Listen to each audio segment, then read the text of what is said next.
Hi, welcome to a series of short videos about mindfulness. And to start with, anyway, we'll be focusing more on a program called Mindfulness Based Stress Reduction, Mbsr. I'm intending also to do short videos about mindfulness and integrating mindfulness into life, and how we can use mindfulness, and also a little bit about our company, the Little Company of Calm. But I think my initial purpose for this is to tell people about Mbsr and explain a little bit about what's behind it, what it is, why you might want to do it, and the benefits. It's Mbsr is a much more intensive, deeper, if you like, program, mindfulness course.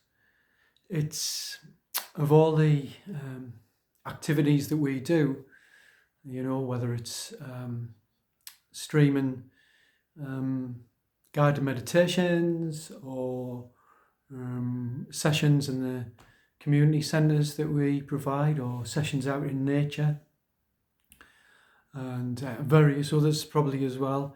Mbsr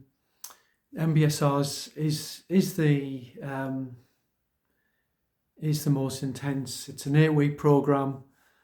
We run them over 9 weeks, so you have a week in the middle, sort of a week break, and the sessions are anything from 2.25 to 2.5 hours long.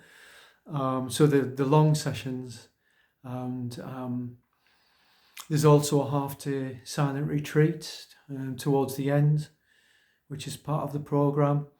And it's a well-structured course, so there's specific home practices after every session. So basically, you're going to be pretty busy for 2.5 months. And of course, I think that commitment that's required is quite a big ask. And I think that it's totally understandable why, as mindfulness teachers who come across lots of different mindfulness teachers, not just in this region, but around the country. And it's classic for us to say, it's really hard to fill our Mbsr courses. And partly, a big part, yes, the commitment required, but also what is it? What's behind it? What happens in it? It's quite a big mystery, really. So that's the purpose of these short videos. So Mbsr came around in 1979, started by its founder, John Kabat-Zinn, and he set up in the University of Massachusetts Hospital. There was a stress clinic, and it was all part of integrative medicine, which was relatively new, but not really, but was becoming more of a thing then. And Mbsr was right in the heart of that, where the integrative medicine refers to having the body and the mind is not separate entities, but very much linked, very much connected, and how they impact on each other. And so he did this course, and I will talk you through the 8 different weeks, the 8 different sessions on another video. But he did this course, and then eventually it spread, not just in the States, but to the UK and around the world. And now it takes place in a lot of different countries, and I guess it's quite it's testimony at times. So that's about 46 years. And my initial training was in at Bangor Uni was in MBSR. So that was what I was trained to do. And it's quite a big thing. It's quite a big thing to try and deliver. And when I look back now, it's I think I needed an MBSR course myself to when I started to teach it. But of course, that was a while ago, and now I've taught quite a few since, and we're just starting to put them on here. But so what is? I don't want to spend too long on these. I want to keep these videos quite short. So what is one of the reasons that people might think, even just think about doing it? And for me, a really big one, I've always have notes beside us. It's about how we're relating to things. We observe how we're relating to difficulties, and that can be physical. Yeah, so the MBSR program, when it started, was initially to do with people's physical injuries. So, you had people who'd had accidents with the back, and people who had chronic physical conditions. But of course, that would spread to psychological difficulties as well. So whether it's physical or mental difficulty, we instead of the usual patterns and strategies that we use, we're more inclined to turn towards the difficulty, but we don't jump in there. We kind of build up to that, and we find that how we relate to, how we're with the difficulty, can have a massive difference to our experience with the difficulty.